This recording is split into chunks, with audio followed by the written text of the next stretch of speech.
mon pressentiment se concrétise. Et du coup, on commence à arriver comme ça et tout. Première ruelle, tout va bien. Deuxième ruelle, tout va bien. Troisième ruelle.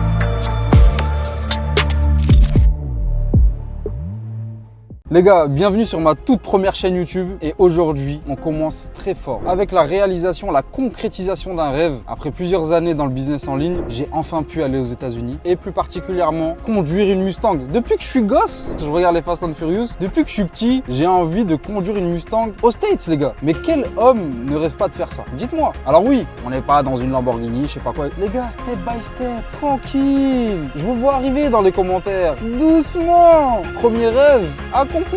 J'en ai encore d'autres que je réaliserai, j'en ai aucun doute. Donc là, on est à Miami, je viens de récupérer la Mustang et je vous fais quelques plans de cette voiture que je trouve vraiment incroyable. C'est parti.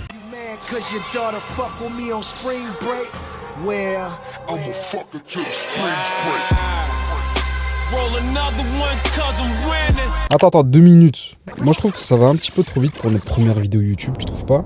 Bon, c'était absolument pas prévu au montage. Pour te montrer que toi aussi tu peux réaliser tes objectifs, je vais te raconter la période de mon parcours. Allez, on repart quelques années en arrière, et plus précisément en 2020, après avoir travaillé des centaines d'heures en intérim à soulever des palettes en usine, charger des cagettes remplies de poissons surgelés toute la nuit, ou même trier des colis chez Chronopost. J'ai enfin décidé que ça devait changer, donc je reprends mes études. J'emménage donc dans un logement social en juin 2021. C'était en fait une chambre et une cuisine partagées avec un autre locataire, et pour être honnête, c'est le pire endroit pour se reposer ou étudier. Pour que tu comprennes bien, ma chambre elle était située à l'étage 0. Elle était juste collée à la porte d'entrée et surtout face au parking. Donc à chaque fois qu'une personne ouvrait la porte du bâtiment, je l'entendais. À chaque fois qu'une personne se garait, je me faisais constamment réveiller. Au bout de quelques mois, j'accumule des heures de sommeil de retard, je deviens insomniaque. Contrairement aux personnes qui te sortent des excuses toute la journée, du style ouais, c'est pas ma faute, on n'a pas eu de chance. Moi j'étais pleinement conscient que cette situation était à 100% de ma faute. Concrètement, ça jouait sur mon humeur toute la journée. Et je refusais en fait cette situation. Je me disais que pourquoi vivre dans de telles conditions si on peut mieux faire? Et j'avais donc l'impression que personne me comprenait, que tout le monde dans ce bâtiment qui vivait ici acceptait leur situation. Ça me rappelle une scène, on était posé devant le Auchan comme ça, d'un coup, le tout dernier Lamborghini Urus qui vient se garer littéralement devant nous. Et directement, je regarde mes amis et je leur demande comment cette personne arrive à faire autant d'argent pour se payer une voiture à 200 000 euros. Puis la seule réponse de mes potes, c'était « Oh écoute, c'est sa vie, il a dû sûrement avoir un héritage, peut-être qu'il est riche, je ne sais pas. » En fait, ces personnes n'étaient pas du tout intéressées par ce qu'ils étaient en train de voir, alors que c'était des personnes qui étaient complètement dans le besoin comme moi à cette époque-là. Après ce jour, toutes les nuits où j'arrivais pas à dormir, j'arrêtais pas de penser à cette personne qui était arrivée là devant nous en Lamborghini Urus, et avec son costume noir, son téléphone à l'oreille, il avait l'air très occupé, et j'arrêtais pas de me demander mais comment on peut faire pour arriver à son niveau. À ce moment-là, je ressentais pas de la jalousie, mais je ressentais énormément d'envie. Je voulais la même situation. Et je me disais, mais comment faire? Après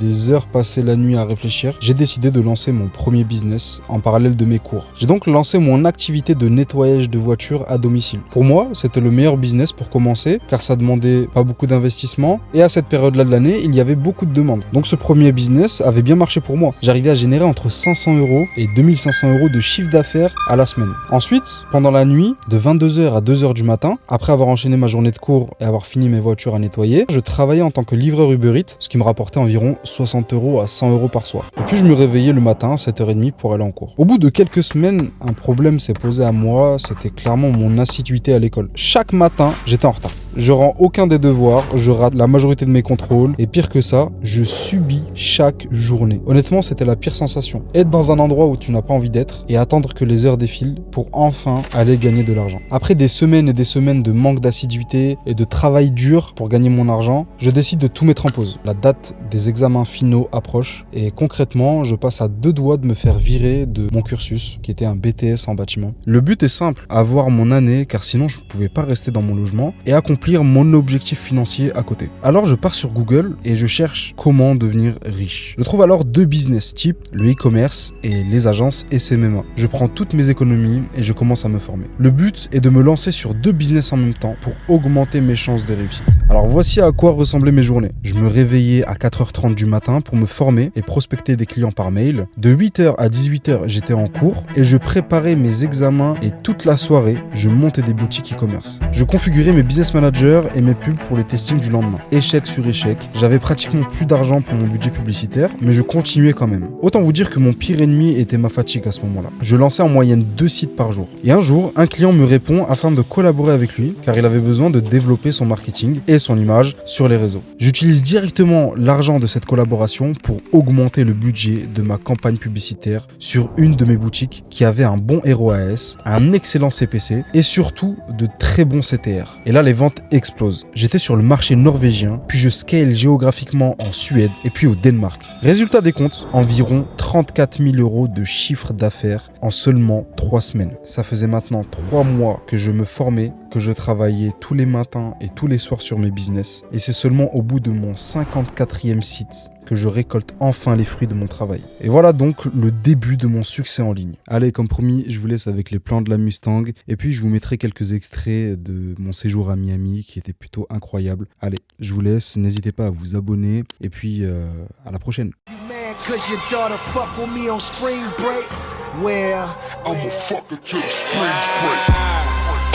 Roll another one cause I'm winning. In my photo, looking real photogenic. Gentleman attire in threads that won't expire. I'm in the class of my own, my teacher got fired.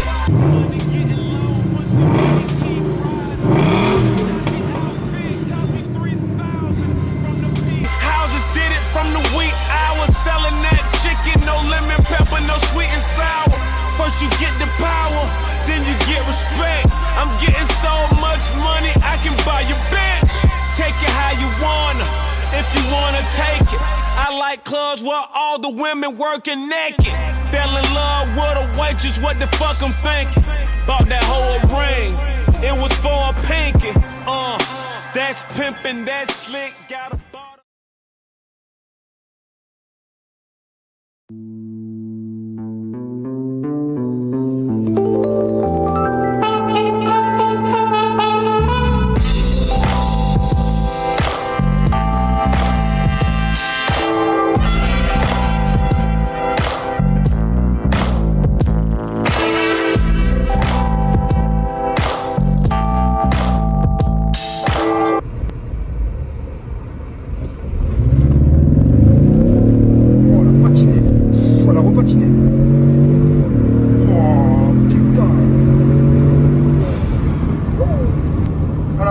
Au premier rapport et au deuxième rapport.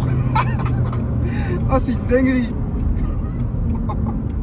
Qu'est-ce que t'en as pensé? Dis-moi. Franchement, ouais. Incroyable. Ah ouais, incroyable, elle se tire, hein. Elle a patiné aux 2 premiers rapports. Il y a des sensations ça fait dans le bide. Comme ça. Ça fait des sensations dans le bide. Incroyable.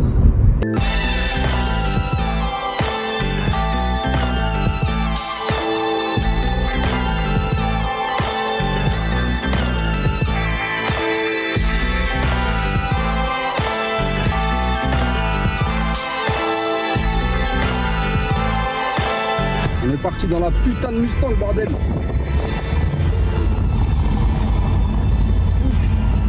On va pas trop accélérer, il y a les coups juste à côté là. Je sais même pas si on va bien entendre la voiture.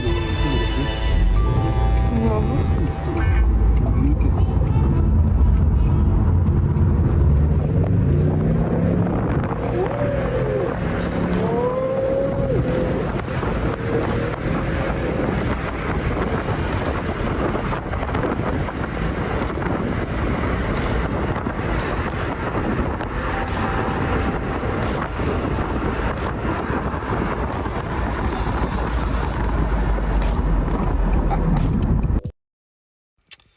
Les gars, on se retrouve, on est bien rentré en France. Par contre, les gars, je me dois de vous raconter une péripétie qui est arrivée à Miami, tout simplement.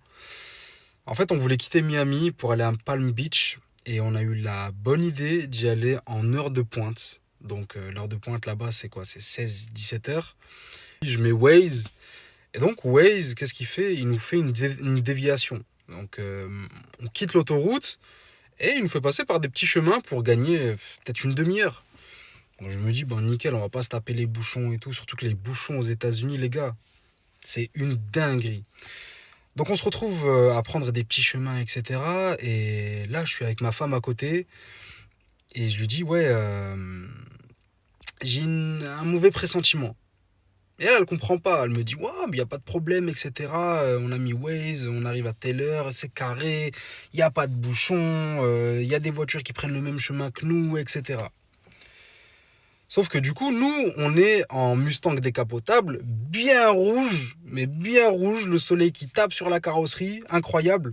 On roule, et là, mon pressentiment se concrétise.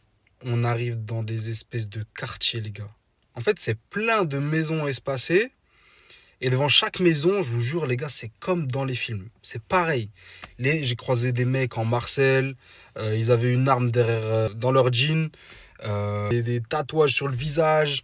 Ça te dévisage comme ça. Parce que nous, faut pas oublier, on est en Mustang décapotable.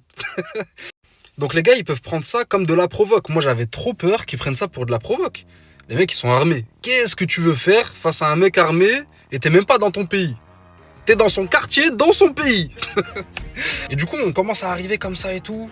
Première ruelle, tout va bien. Deuxième ruelle, tout va bien. Troisième ruelle, on voit des mecs, genre 3-4 mecs. C'est comme dans les films, je vous jure. On passe, ils nous regardent comme ça. Comme ça. Oh, l'angoisse. Déjà, je peux dire que la capote, je l'ai remise. Ça, il n'y a pas de doute là-dessus. Mais j'ai bombardé. Je vous mens pas, j'ai pas respecté les limitations de vitesse. Ça, je peux te le garantir. Les gars, si vous allez à Miami et que en pleine heure de pointe, il y a Waze qui vous fait une déviation, je vous mens pas, le suivez pas. Le suivez pas, parce que si c'est de nuit ou quoi que ce soit, on sait pas ce qui peut arriver. Les gars, c'était le brave petit conseil de la fin. Voilà, suivez pas Waze. En tout cas, les déviations en sortant de Miami, ça, ne le suivez pas. This is the payback. Respiratory begging for relief. I don't let them breathe. Going hard. I'm my own boss. Many ain't believe a feeling out of ice.